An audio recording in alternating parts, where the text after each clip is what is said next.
You know, when you think about money, you probably think about coins and paper bills, but for a long time that just wasn't the case in Finland. Way back in the day, before anyone was minting local currency, trade was all about barter. People traded things they had for things they needed. A guy with a good stack of squirrel pelts could trade them for a sharp axe or some salt. It was a simple system, but it worked. Furs, especially valuable ones, were like the first form of money here. It's a classic story you see all over the world. Before governments step in to make official currency, people find a way to do business on their own. As trade routes started opening up, things got more interesting. Finland's location made it a crossroads for traders from the east and the west. Vikings were sailing through, merchants from the Arab world were making their way north, and people from all over Europe were looking for goods. This meant foreign coins started showing up. We're talking about silver dirhams from the Abbasid Caliphate, German pfennigs, and Anglo-Saxon pennies. These weren't Finnish coins, not by a long shot. They were just valuable pieces of silver that people trusted. A coin was worth its weight in silver, plain and simple. It didn't matter whose face was on it. These hordes of foreign coins that archaeologists dig up in Finland tell an amazing story. They show us just how connected this seemingly remote part of the world was. You might find a pot buried in a field, and inside are coins from a dozen different places. It's like a snapshot of international trade from 1,000 years ago. People buried their wealth for safekeeping. Sometimes they came back for it, and sometimes, well, they didn't. That's how we end up with these incredible treasures today. Each hoard is a little piece of a puzzle, showing us who was trading and what they valued. So for centuries, Finland's economy ran on a mix of barter and foreign silver. There was no central authority, no national mint, just a practical system based on trust and the intrinsic value of goods and precious metals. It's a fascinating period because it shows you the very foundations of commerce. It's raw, it's direct, and it's all about survival and opportunity. Before you can have a national currency, you have to have a nation, and Finland's journey to that point was just getting started. The silver coins of outsiders were just the first chapter in a long and incredible story of money in Finland. For about 600 years, Finland was part of the Kingdom of Sweden. This was a huge deal, and it changed everything, including what people used for money. The old system of random foreign coins and barter started to fade away. It was replaced by the official currency of Sweden. The Swedish crown was in charge, so Swedish coins were the law of the land. You'd see the Swedish riksdaler and ore being used in markets from Turku to Viborg. This standardized things, which is always good for business. It made trade easier and more predictable than just weighing out chunks of silver. During this long period, Finland didn't have its own separate currency. It was a duchy, an integral part of the Swedish realm. Think of it like a state in the US today. It uses the national currency. There was no Finnish riksdaler. All the coins were minted in Sweden, usually in Stockholm or other major Swedish cities. They featured the portraits of Swedish kings and queens like Gustav Vasa or Kristina. For the average person in Finland, these were just the coins they used every day. They were a constant reminder that they were subjects of the Swedish crown. It was the reality of the times. Sweden had some pretty interesting currency innovations, and Finland used them too. One of the craziest things they came up with was copperplate money, or these things were massive. Because the value of silver was high, Sweden, which had huge copper mines, decided to make money out of giant copper plates. Some of them weighed over 40 pounds. Can you imagine lugging that to the market to buy groceries? It's one of those historical oddities that seems insane to us today, but back then, it was a solution to a real economic problem. These plates were used in Finland just like they were in Sweden. So for centuries, the story of coinage in Finland was really the story of Swedish coinage. It stabilized the economy and integrated Finland into the Swedish system, but it also meant there was no unique monetary identity. The coins didn't have Finnish symbols or language, they were purely Swedish. This long era set the stage for what came next. It established the idea of a single unified currency system, but it also created a hunger for something that was truly Finnish. That desire for a national identity would become a powerful force later on. In 1809, everything changed. After a war, Sweden had to hand Finland over to Russia. This was a massive shift in power. Finland went from being part of the Swedish kingdom to being an autonomous Grand Duchy within the Russian Empire. The Tsar of Russia was now the Grand Duke of Finland. At first, people kept using the Swedish riksdaler, and then the Russian ruble was introduced. It was a confusing time with different currencies floating around. But the Tsar, Alexander I, wanted to keep the Finns happy and give them a sense of their own identity, as long as it didn't threaten Russian control. This led to one of the most important moments in Finnish history. In 1860, with the Tsar's permission, Finland was allowed to introduce its own currency. This was the birth of the Finnish Markka. It was a huge step. For the first time, Finland had its own money, separate from Russia's. Initially, it was tied to the Russian ruble, but just 5 years later, in 1865, it was pegged to the silver standard. This made it a stable, independent, and internationally recognized currency. The markka wasn't just money, it was a powerful symbol of Finland's special status and growing sense of nationhood. The design of the first markka coins tells the whole story. On one side you had the Russian imperial double-headed eagle. This showed everyone that Finland was still part of the Russian Empire. You couldn't forget who was ultimately in charge. But right on the chest of that eagle, there was a small shield bearing the Finnish coat of arms, a crowned lion. This was a brilliant piece of political symbolism. It said, "We are part of Russia, but we are also Finland." The other side of the coin had the value, like one markka, written in Finnish and Swedish, the two official languages of the Grand Duchy. Having their own currency did wonders for the Finnish economy and national pride. It made them feel distinct from Russia. People could hold a coin in their hand that was uniquely Finnish. It was something they could call their own. Minted in Helsinki at the Mint of Finland, which was established in 1860. The markka became a cornerstone of Finnish identity during a time of rising nationalism across Europe. It was more than just a way to buy things, it was a daily reminder that Finland was a nation with its own institutions, its own language, and its own destiny, even under the shadow of the Russian bear. December 6, 1917. That's the day Finland declared its independence from Russia. This was the moment they had been waiting for. After centuries under Sweden and a century under Russia, Finland was finally its own master. And one of the first things a new independent country does is put its own stamp on its money. The coins of the Grand Duchy with that Russian double-headed eagle had to go. They were a symbol of the old regime, of a past where Finland wasn't fully free. It was time for a new coinage that screamed sovereign nation. The new coins, first issued in 1918, were a complete break from the past. The most important change was getting rid of that Russian eagle. It was replaced with the Finnish lion, the same one from the coat of arms, but now it stood alone. The lion was bigger, prouder, and wasn't on the chest of some foreign symbol. It was the main event. This was a powerful statement. It said, "We are in charge of our own destiny now." The coins were made of copper and silver, and they carried designs that were all about Finnish identity and pride. The designs on these first independent coins were full of national romanticism. You saw symbols that every Finn would recognize and feel a connection to. The coins featured things like spruce branches, pine trees, and rye, representing Finland's vast forests and agricultural heartland. These weren't just pretty pictures. They were symbols of the land itself, the source of the nation's strength and resilience. Using these natural motifs was a way of grounding the new nation in its own environment and culture, separating it from the imperial grandeur of its former rulers. It was a currency for the people, reflecting the people's world. These coins circulated for decades and became a familiar part of everyday life. They saw the country through its early turbulent years, including a civil war, and helped build a unified national identity. Holding one of these coins was holding a piece of Finnish freedom. The transition from the Russian-era markka to the independent markka was more than just a change in design. It was a visual declaration of sovereignty. The money in your pocket finally matched the flag flying overhead. It was a small but incredibly significant step in the journey of the new Finnish Republic.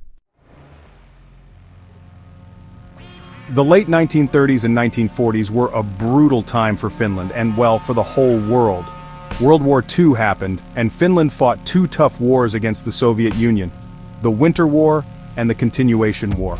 You know, when you're in a fight for your very survival, everything becomes a weapon of war, and that includes the metal used to make coins.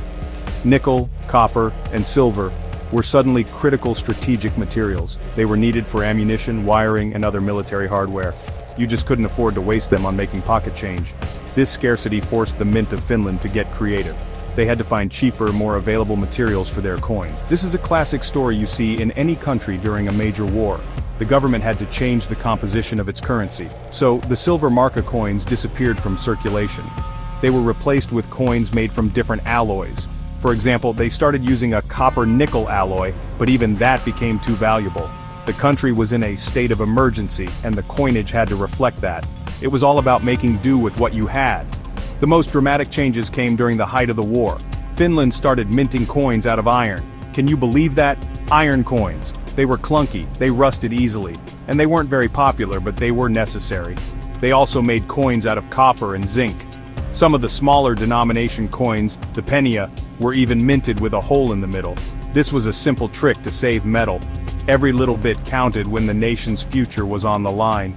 These holy coins and iron coins are a stark physical reminder of the hardship and sacrifice of the war years. When you look at these wartime coins, you're looking at a piece of history forged in crisis. They're not pretty, they're not made of precious metals, but they tell an incredible story of resilience. They show how a nation adapts when its back is against the wall. The designs were simplified, the materials were cheapened, but the mint kept producing them. It was important to keep the economy running, even under the most difficult circumstances. These coins are a testament to the Finnish spirit, or that grit and determination to persevere no matter the odds. They are humble but powerful artifacts of a nation at war. After the wars, Finland had a massive job to do. They had to rebuild the country, pay heavy war reparations to the Soviet Union, and get the economy back on its feet. This post-war period was tough, and it was marked by severe inflation. The old markka had lost a lot of its value. A coin that used to buy you a loaf of bread could barely buy you a crumb. The government needed to stabilize the currency and restore public confidence in the economy. This led to a major currency reform in 1963. The 1963 reform was a big reset button. A new markka was introduced which was worth 100 of the old markka. Basically, they just lopped 2 zeros off everything. So if you had 1,000 old markka in your pocket, you now had 10 new markka. This didn't make anyone richer, but it made the numbers manageable again and helped fight inflation. With this reform came a whole new series of coins. It was a chance to start fresh, with a modern currency for a modernizing country. The cheap iron and zinc coins of the war were gone, replaced by new, better quality aluminum bronze and copper-nickel alloys. The designs of these new coins reflected the mood of the era. The romantic, nature-focused symbols of the early republic were still there, but they were presented in a cleaner, more stylized way. The Finnish lion was redesigned to look more graphic and modern. The coins featured familiar plants and trees, like the lily of the valley and pine trees, but drawn with a simple, elegant line. This new aesthetic was less about old-fashioned patriotism and more about modern, functional design. It was a look that said Finland was a forward-thinking, Scandinavian nation, ready to compete in the post-war world.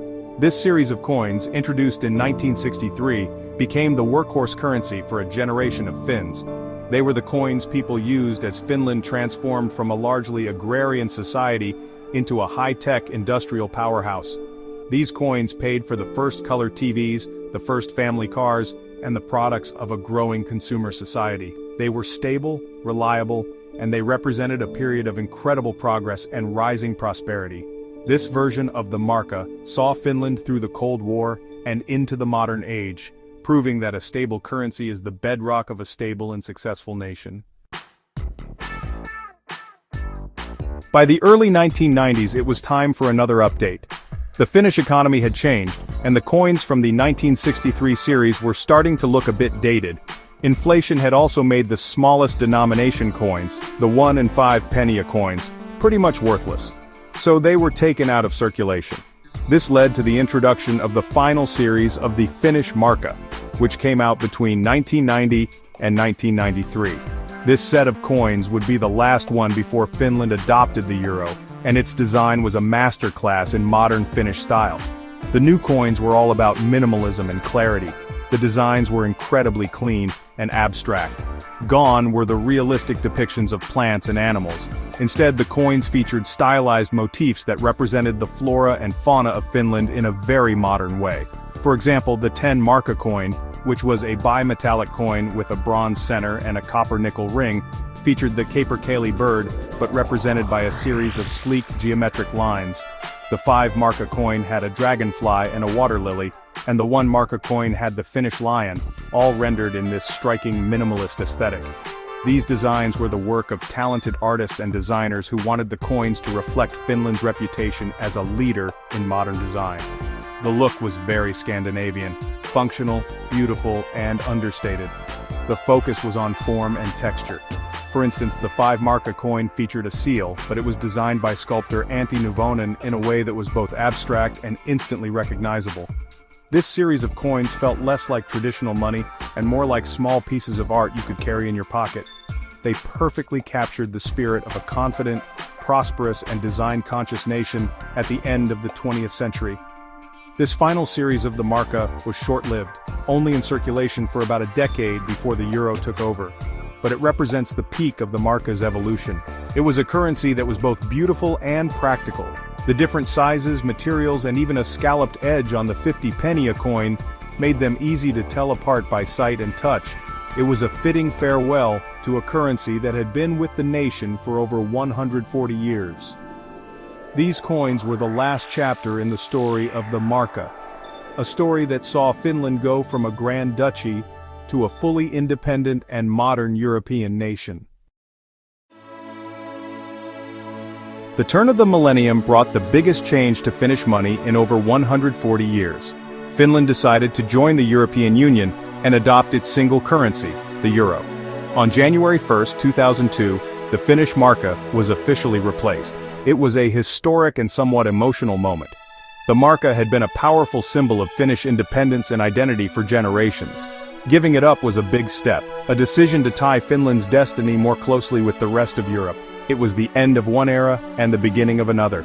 Euro coins have a common side, which is the same in all Eurozone countries, showing a map of Europe and the coin's value. But each country gets to design its own national side. This was Finland's chance to put its own stamp on the new currency. They decided to hold a competition and let the people help choose the designs.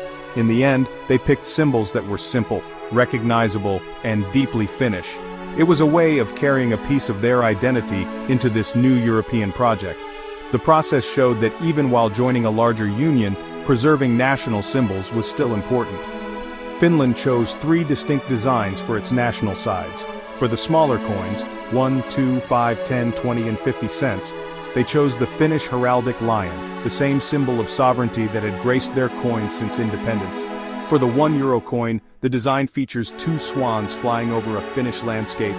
The swan is the national bird of Finland and a symbol of purity and grace in Finnish folklore.